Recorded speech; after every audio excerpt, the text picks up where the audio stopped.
Welcome back to Mallory Park. The Motors TV live race day action continues with Citroën 2 CVs coming up next. If you've never seen them before, then prepare to be impressed. I know they're not that quick, I know they sound a bit odd, but boy do they give close racing. They're about to be released, hopefully round onto the grid. The first of two races for them, in some cases shared cars, so you'll see a driver in a car for this race who won't necessarily be driving it in race 2, and this race running for the Stevenage Sheet Metal Trophy.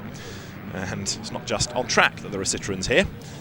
Fans have found themselves, look, in front of the cameras. And the Citroëns will be released, as I say, shortly. But there's a bit of clearing up to be done after the earlier Intermark race, with Nigel Ovens Caterham having charged the barrier. That just needs retrieving. And then the 602cc Citroën deux Chevaux will be released. A great variety of racing we've got from Mallory Park today. You've seen 3 good races already. Citroën 2 CVs are going to be followed by single-seaters in the Monoposto non-championship races. Then we have the MG Midgets Sprites, and then the Historic Racing Drivers Club Queen's Diamond Jubilee Celebration Race for all manner of classic MGs. Now you're looking down at the front of the grid, Wayne Cowling, who's had a win already this year on pole position in car 8, and with him Nick Payton, who's had a win already this year as well, and he lines up on the outside of row 1.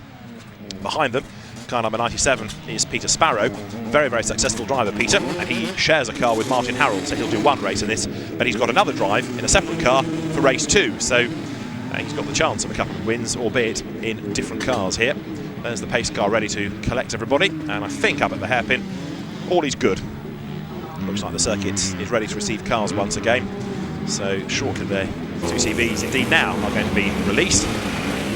David Addison and Joe Twyman here at Mallory Park. Joe fresh from racing the BMW Z4 in the Blancpain Endurance Series yesterday. You tempted to have a go at a Citroën 2 CV, or do you think these are a bit quick for you?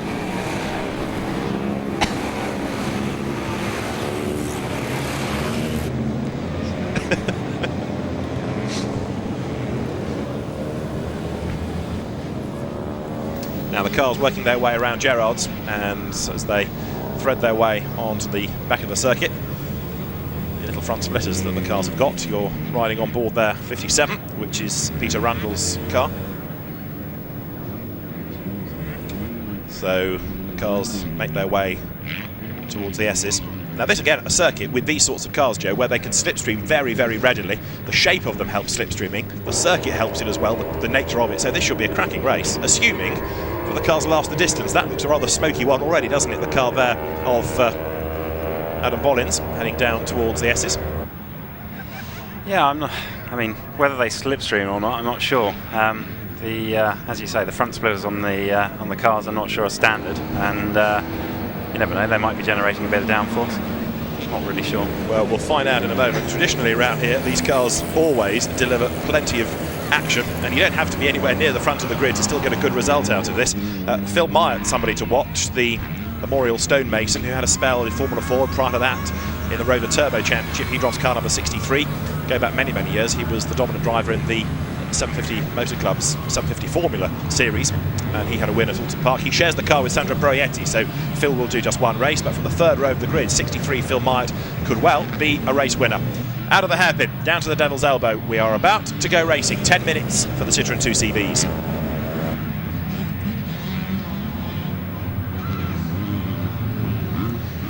Here we go then. The Citroëns make their way through the Devil's Elbow. There may not be a hugely discernible difference between their pace lap pace and their race pace, but I'll promise you when the race gets underway they will pick up speed, and it's about to happen any second because the race gets underway now as the cars accelerate away. Define accelerate. Wayne Cowling gets the drop on everybody heading down towards Gerrard's, and he's managed to pull out a lead already, hasn't he, of a couple of lengths, with everybody else queued up trying to be second. It's going to be the red car of Nick Payton that just turns into Gerrard's then in that second spot. Working his way up from lower down on the grid, 55 Steve Walford there, just going through ahead of 21 James Sutcliffe. So on to Steb Straight for the first time they come. You've got car number 3 in the middle of that gaggle as well, Alec Graham. He's normally a front runner in these sorts of cars. So down to the S's for the first time. We're riding with Peter Rundle in car number 57, and he's desperately hunting for a place on the inside heading into the S's. There's just about room. Lots of tyre squeal, and the cars, Joe, absolutely on the limit. Absolutely, it looks like they're flat the whole lap. I think they probably have to brake for the Shaw's hairpin. Oh, That was Peter Rundle nearly coming to grief. Whoops, the leader's in strife as well. Wayne Cowling finds the brave head. Look at this bit of heroics up the inside. Contact there. Somehow they're all still going. Fantastic, yeah. It does. I do actually think they are flat the whole lap apart from for Shaw's. Be really good to see them on board, but they look like a lot of fun. There's a golf car there, in the famous golf livery. Yeah, they're all very racy. Yeah, not sure Golf ever had this in mind, really, did it? As a company sponsoring Citroën 2CVs. Over the line they go. You're riding with Peter Rundle in that Golf livery car. Down they come towards Gerrard's. There's no change in the engine, though. No, it is flat. I think it is flat the whole way round, which is great. It's like a NASCAR race. That's right. The only difference is the task wheel. That's the only different sound. Still through Gerrard's. Still round Gerrard's. Still round Gerrard's. Now straight. No change. No change at all. No. Bang on.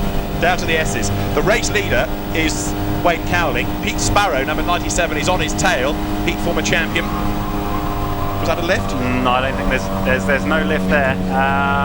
Yeah, this is fantastic. There must be a bit of a break here. We saw them locking up last time, so I think it is flat the whole lap apart from for Shaw's, and even a down change there as well. Wow. Yeah. Rowan, how to do it. I mean, I've done that for the best part of a lap.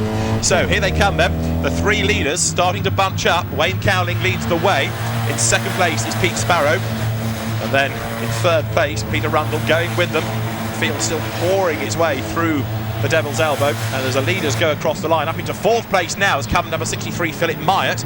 So keep an eye on him because he had a win in the endurance race where they have two drivers. That was at Alton Park at the start of the year with Sandro Proietti. So Phil Myatt going well. So we're going to get at least four arguing over the race lead pretty soon.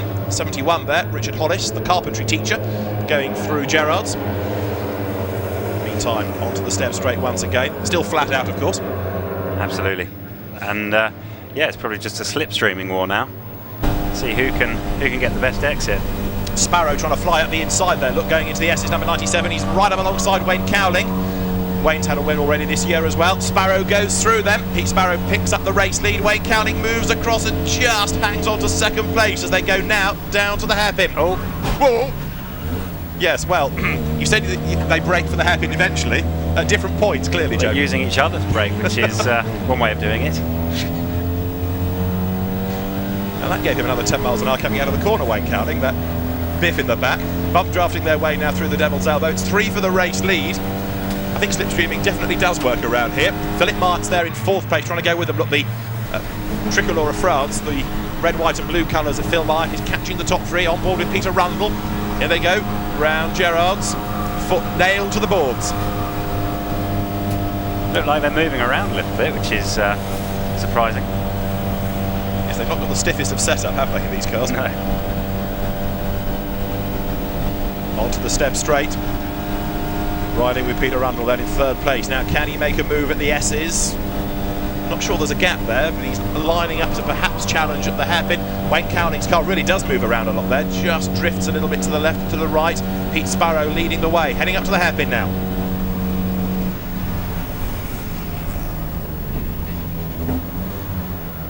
Gap on the outside, no contact about that.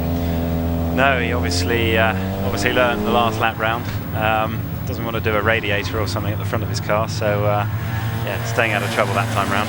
Although this is a 10-minute race, the last round of the championship, the annual 24 hours at Snetterton, coming over the line then, these cars that we've still got running absolutely nose to tail. 3/10 comes the 3 leading cars. Peter Rundle could not be closer. He might as well get into the back of Wayne Cowling's car and just sit there with him.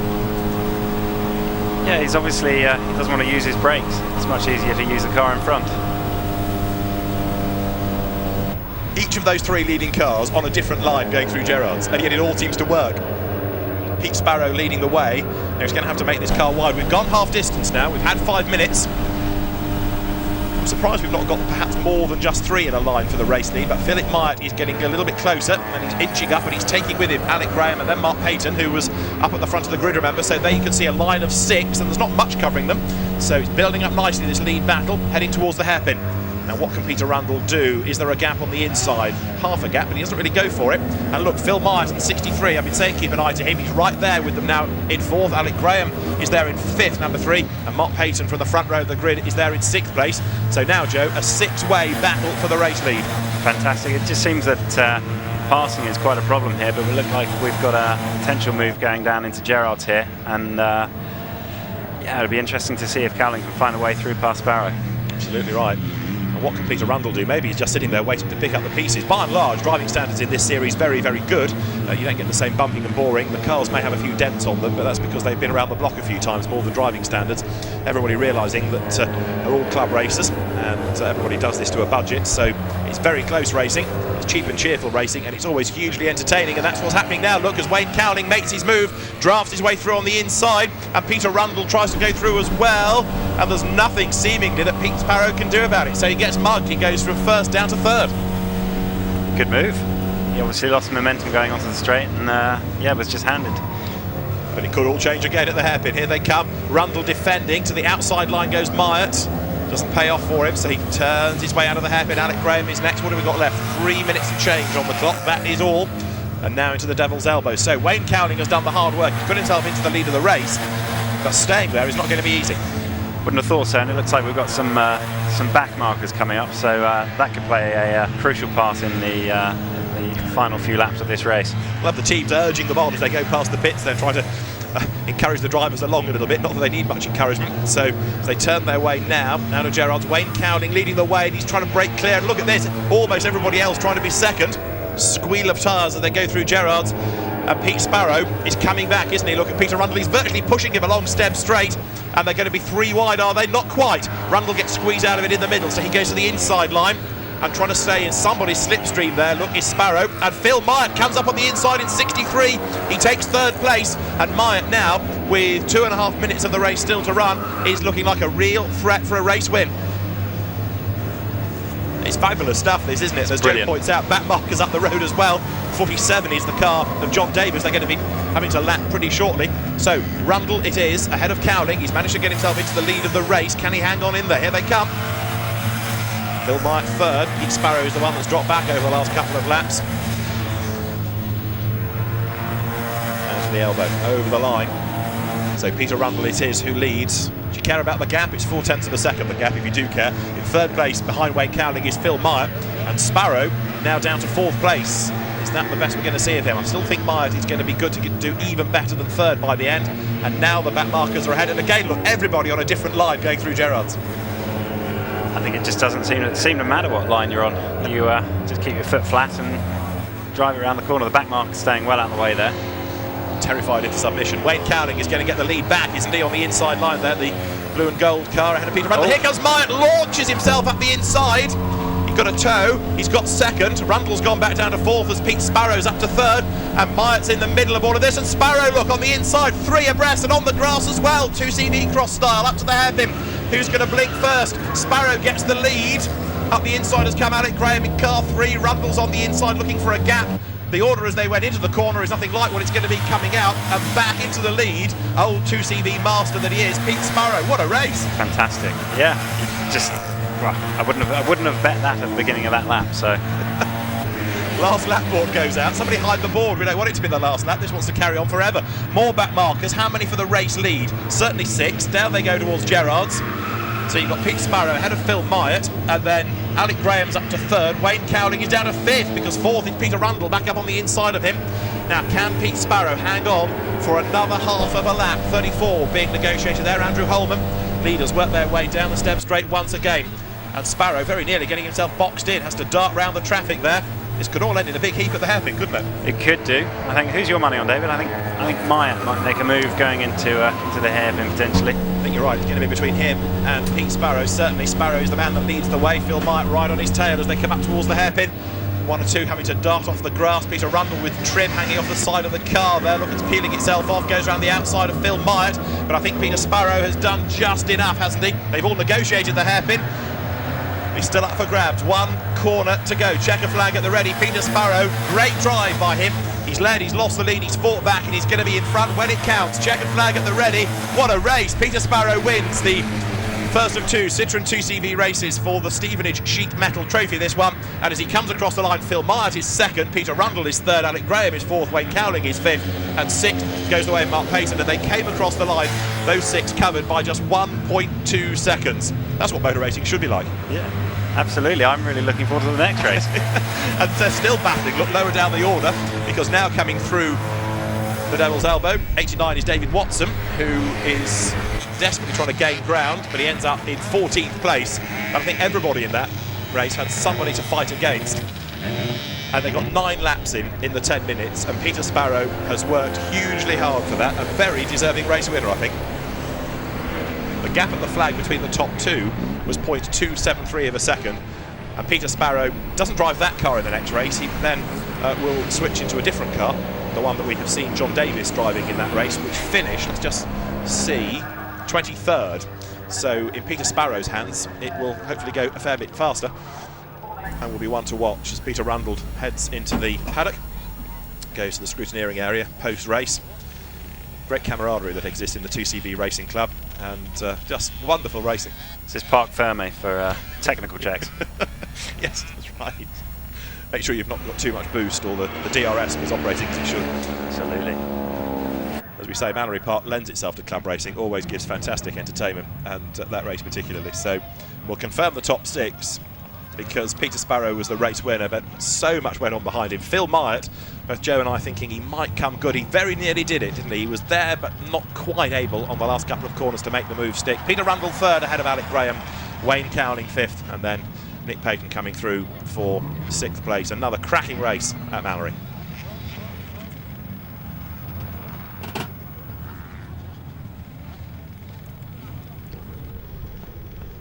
So Peter Sparrow, as I say, will switch cars for race 2, but given his experience and his success in 2CV racing, don't rule him out. Let's hear from the race winner, because Peter now is with Jenny. Certainly is, Peter. I love watching these cars go round. That looked tremendous. Yep, it doesn't. The fun of it doesn't wear off. I've done it for 23 years on and off, and after a break of, I don't know, 6 years of doing sprint races, I've come back, and Martin's kindly lent me a car, and it's done absolutely fantastically, and it's good to be out there with all my old mates and a bit of a tussle. Fantastic fun. They're fun to watch and they're fun to drive as well, aren't they? And being around the circuits of Mallory, it's a great experience. Yeah, you couldn't pick a better track than this for 2CVs. They like a bit of slipstreaming, and you can see from the way the cars jump past each other, that's very, very important as to where you are. You don't really want to be in the lead on the last lap because someone's bound to jump you, but I've been lucky today. The old girl's done me well, and yeah, hopefully Martin's happy with the result. I'm sure he will be. I just have to ask, it looked to me as if you were going flat out pretty much all of the time. The only bit just maybe go around the hairpin where you ease up. Yeah, that's about the only place we use the brakes. To answer you, the whole point is to be as quick as you can. You know the guys behind you. There's no way they're going to give you an inch. And but it's all big respect to everybody out there. It's pretty clean, so. Well, we absolutely love it. We'll look forward to the second race later on. I know you hand the car over to good wait. hands. We'll let you have your celebration with your placard and your laurel as well. Seamless sheet metal trophy. Yes. There we go. Almost genuine champagne. Thank you very much. I should drink it after the race. Cheers very much, guys. And just to let you know, we are still interactive, taking your tweets. We've had loads of them in. It seems that everybody loves a good 2CV race. So thank you for everyone getting in touch. Just saying, Christian Leggett says, what a fantastic 2CV race. Tiggy Bear saying the 2CVs look fab, much better than mine, which is in bits in the garage. So lots of you getting in touch. Not often you get to see an entire race in high mo. So lots of people getting in touch. Remember, you can get in touch with both myself and David Addiston, who's up there in the commentary box. If you've got any questions about these cars, about Mallory, or about the MG's 50th celebration coming up in a few moments' time, then please do get in touch, and we'd love to hear from you. Then I lost it again, and they called me up again, and I thought, managed to hold. So Peter Sparrow, as he says, racing these cars for 23 years and on and off, and the enthusiasm has never waned. He'll be out in race 2 in a different car to see whether he can do the double. We're going to turn our attention next to single-seaters, though, here at Mallory Park. Monoposto's single-seaters are on track right after the break.